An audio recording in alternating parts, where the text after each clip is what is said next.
All right, let's get on with the lives, everybody. What's up? This is Jose Trujillo, the world's greatest living artist. Let's continue with this.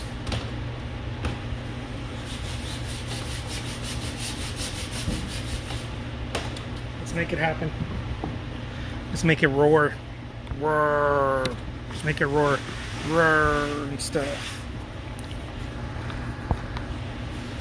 All right, let's do this.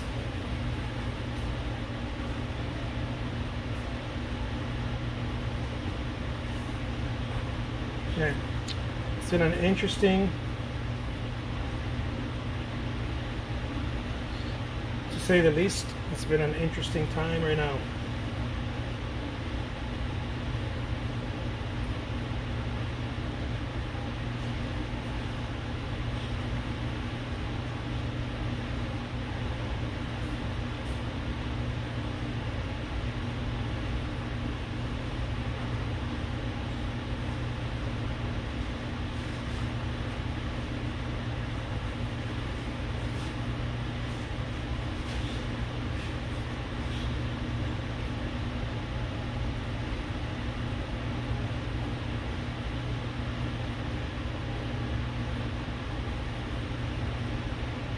This.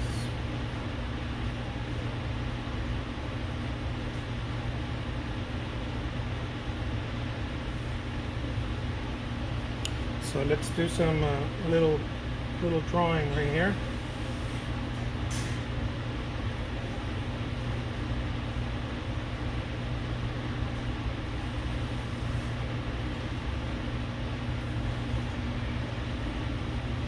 How's it going, Alicia? Good to see you here. What's up, Christopher?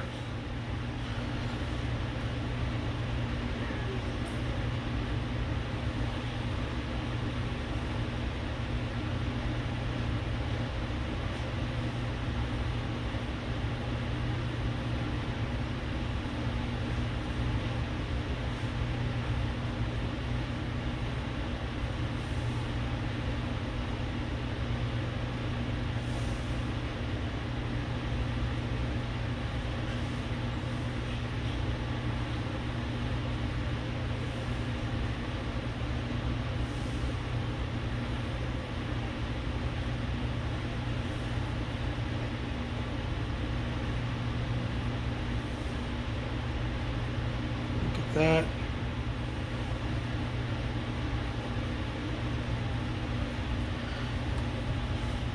How's it going, Walker? Good to see you here. Doing a little painting demo real quick here.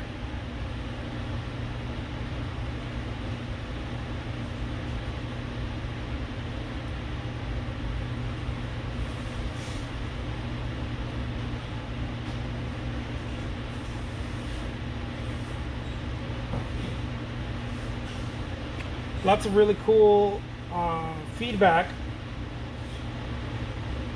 so far. I've gotten lots of really cool feedback from the videos I've been sharing, especially this last one about what would I do if I had to start all over again. It always feels good when we do something to help others. Always feels very good. It's a good feeling.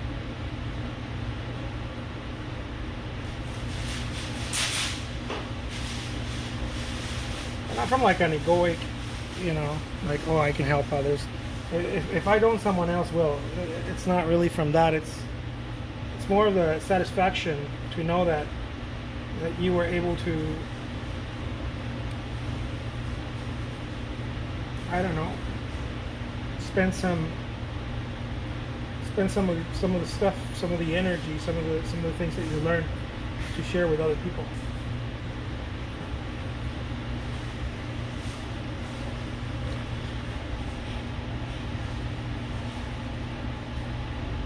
Oh, hi. Oh, yes, Walker, the People article. Thank you so much. I appreciate that. Yeah, mom really is the best.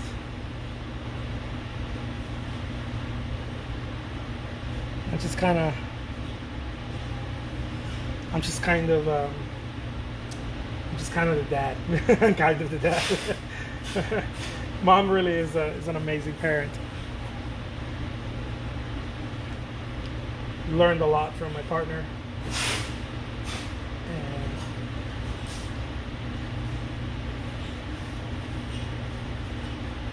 And Daniel is a hell of a human being. He's taught me so much.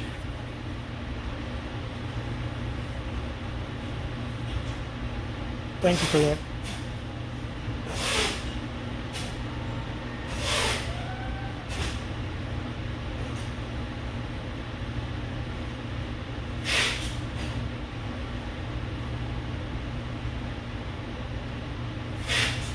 Growing up, my mother used to tell me something also along the lines of open your heart to others, whether you understand or not. Now, open your heart to others, because they're God's messengers. They're here to help you open your heart.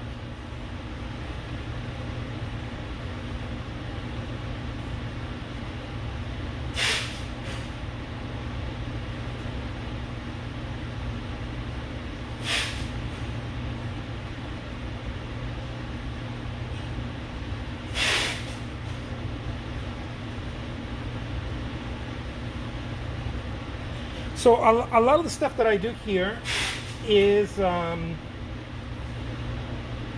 not try to finish the painting with a couple of brushstrokes, even though sometimes it may seem that way, because of the minimal brushstrokes. What I'm really looking forward when I'm painting like this is to tap into something that took me a little while to understand, but you have to activate the paint. I don't know if this makes any sense, but the paint straight out of the tube, even if you mix it, even if you pre-mix it, it's not yet activated. It's not yet activated over the canvas. Another way of looking at this is your hand, your mind, and the paint and the canvas. All of it has to surrender. It's a very, I guess, interesting take on painting. I guess we can call it interesting. But Renoir said something really interesting. He said make sure that the paint is basically having sex, right? It's you're mixing it, right, on the canvas. He said, not prior, but on the not just prior, but on the canvas. It has to constantly mix and mix and mix. And the brush strokes, right? The brush strokes you have to constantly go back there over and over and over again. He said it really well. I think they mentioned that in the movie too, but he uses other words in the movie. In the French movie Renoir, the latest one, I guess.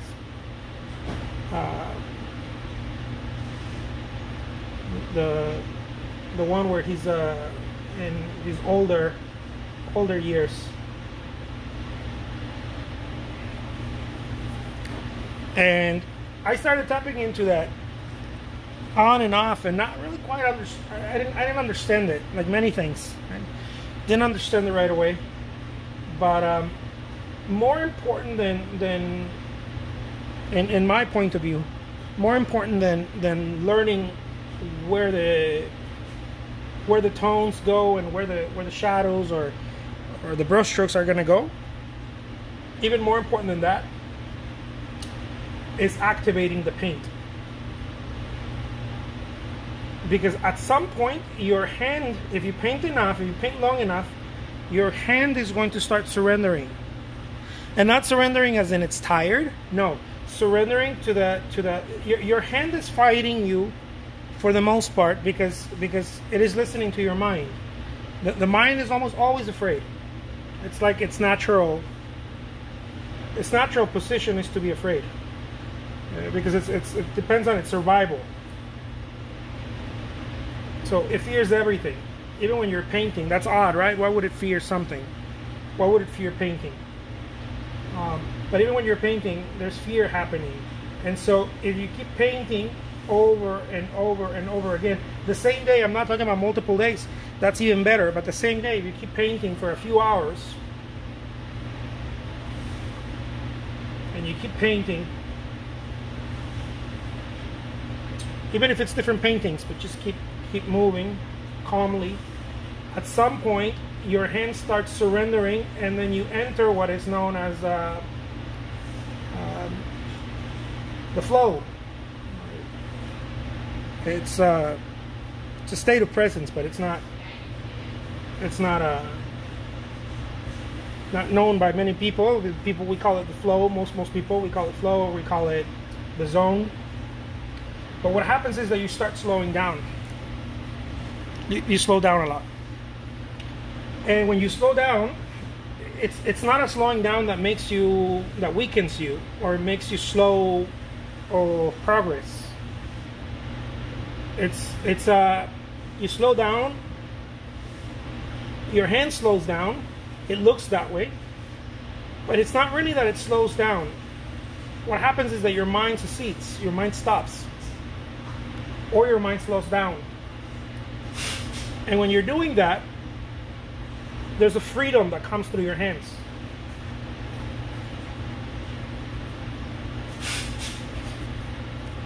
And the way that I've been able to learn how to activate that, it's simply by painting over and over and over again. Just paint, activate. I call it activate the paint. Rub the same paint over and over. Rub it over and over. What I'm doing here, look, rub it over and over, and your hand begins to surrender. Surrender is an interesting word, because most of us use surrender as an act of weakness, but there's tremendous amount of strength in surrendering. It's actually the strongest thing you can do is surrender to something.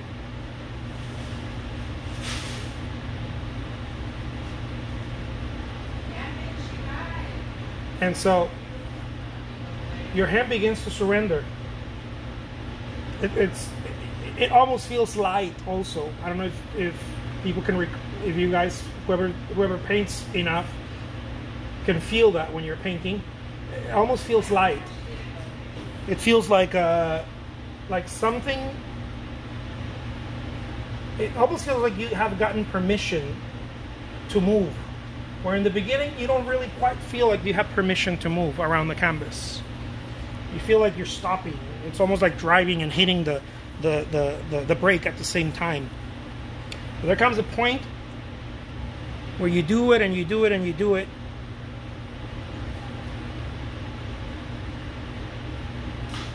But it begins to feel like you've been granted permission. That's the state you want to paint in. But if you're not painting in that state, it's okay. It just means keep painting.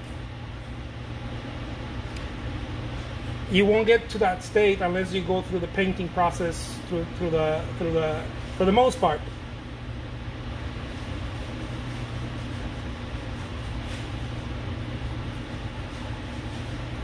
Through the monotonous, boring painting process. But it cannot be monotonous and boring. You can't allow it to be that in your mind. Just call it painting. You just paint. That's all you do. You paint. See what I'm doing here? Just painting. It doesn't really matter what. It doesn't really matter how. I don't want to think about the shades go here, the light goes there. No. Yes, that's in the back of my mind, but it's not occupying much space. It occupies very little space. What occupies most of my space is me moving this brush and being very aware that I'm moving this brush.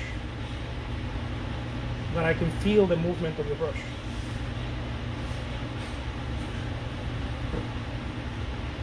This movement of the brush is the most important part of painting.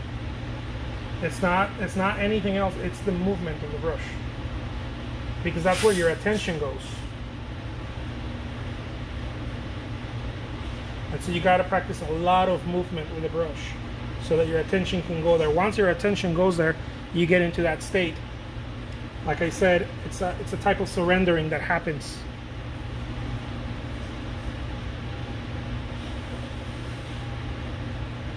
And it's worth practicing, because all worry, all anxiety about a painting, all questions about it go out the window.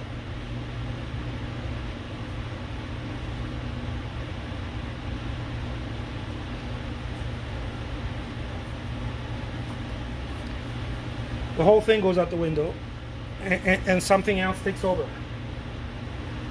So sort of talked about it in the last video. It's primordial intelligence. You activate it. You have it in you. To put it in those words, it's not yours as in just yours. It belongs to everybody, and you have access to it. But you have to quiet the mind. And again, the way that I learn how to quiet my mind when I paint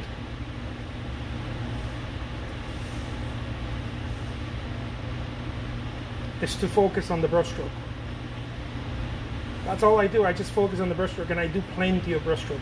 I do it enough till this starts hurting for painting, and then it goes away. I almost feel like it's a resistance, because then it just feels so light and pleasant. But in the beginning, this happens to me every day, by the way. Okay, when I start painting, there's a fight. There's a very interesting little fight that happens in my body. And then I just keep doing it, and I keep doing it, and I just focus on the brushstroke. Number one thing, and only thing I focus on, is the brushstroke. I'm just looking at it. And I keep doing it. And I don't think much of it. And I'm not hoping to finish the painting either. I don't have any thoughts about the painting. As a matter of fact, if there is any hope, the hope is that it never finishes, so that I can continue focusing on the painting. That's why one of the things that I like to tell artists is don't try to finish the painting, because that's a huge expectation in your mind, and then your mind doesn't let you paint because it's tied itself to the expectation of the painting. Is the painting finished? Is the painting good enough? And so if you go after it as something that you're not planning on finishing, you will eventually finish it. Many of you probably paint quite fast. You eventually finish it, but you don't tell yourself that you're out to finish it. You're out to enjoy every brushstroke, and you're going to do as many brushstrokes as possible. And then there's something in you that knows what brushstrokes to do. It doesn't need much of your thinking. There's something in you that knows exactly what to paint and how to paint it. It doesn't need much of you, much of your thinking. Almost needs none of your thinking. It's not automatic either. In other words, it's not repetitive. It's not muscle memory. Some people confuse that with muscle memory. It's not muscle memory. It's access.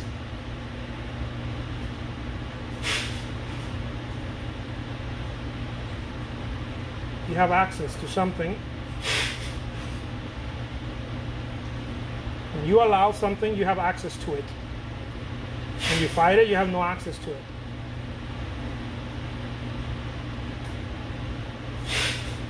See, you begin to allow the painting. And you will know exactly what to do, I promise you. You will know exactly what to do.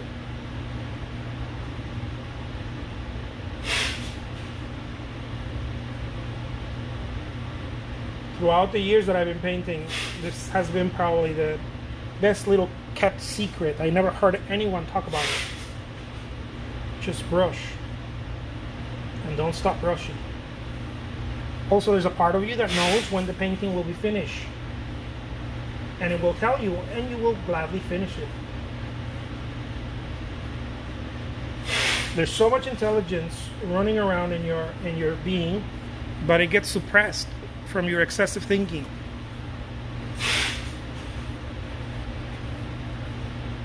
You will know what colors to mix. You will know how.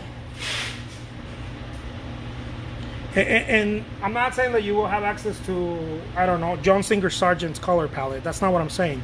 To your skill set.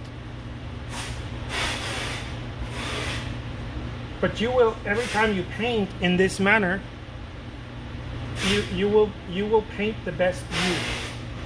In other words, every time you feel like a lot of joy when you're like, you finish a painting or you're working on a painting and you said, oh my God, I wish I could repeat that. The reason why that happened is because you tapped into that. You probably don't remember it, but you tapped into that. The reason why you felt all that joy and you felt like the painting was so beautiful and was done so with such grace is exactly because of that. Every artist has a access to that power.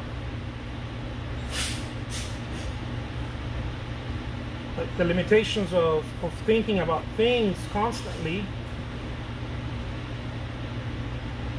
creates almost like a veil, and it doesn't let you see.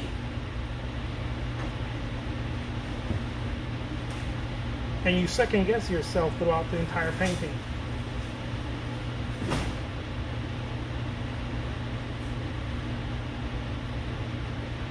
And you don't have to anymore. I'm telling you, just keep moving that brush. Look what I'm doing. Just keep moving that brush. Keep moving that brush. All of a sudden, the axis, the door opens, and you got the Midas touch. For you, not for someone else. For you. You got the Midas touch for you. Someone else still may not like your painting. It's okay. But you will be completely satisfied with it. You will be, in other words, you will be at peace with your painting, which is a very difficult, very, very challenging thing to do for an artist, to be at peace with their own work.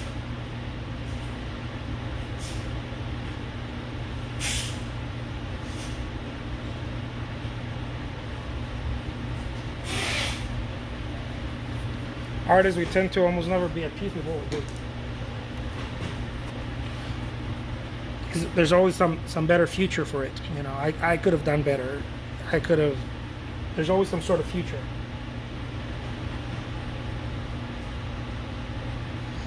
Some utopian state where you were supposed to do that painting better, but you forgot, or you were too distracted, or whatever. And we make up all these things, but the reality is that you weren't there when you were painting it. You were in your head.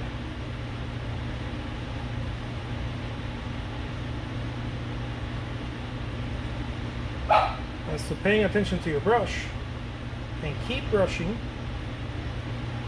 brings your attention to your body, because it's movement, it's body movement. Your hand keeps moving, so it brings attention to your body.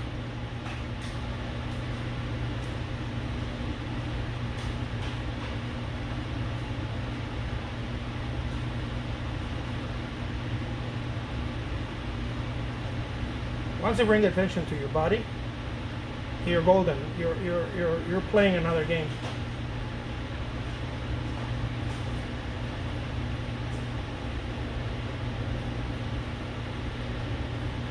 Thanks so much, Alicia.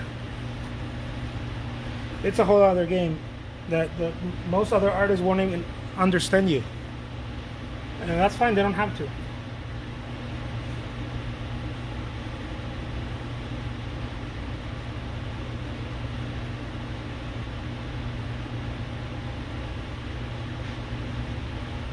So you begin to have permission You grant yourself permission. Something happens. You almost, there's almost a cockiness that sparks out, but it's not cockiness. For others, it might even look that way, but it is not. It's a reassurance. You're sure of yourself because you're in yourself. You're not outside of yourself. Every time you're in yourself, you become sure of yourself.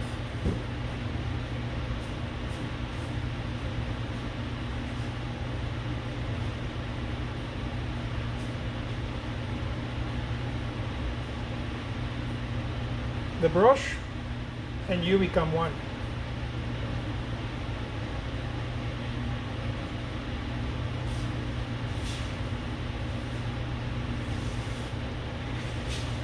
And that's all that is needed for you to make an amazing painting. A painting that you're proud of. But it's not pride. You're at peace with it. There it is, my friends. I hope you enjoy this little session. I'll be doing some more and sharing them with you guys. Take care, and we'll be talking soon. Peace.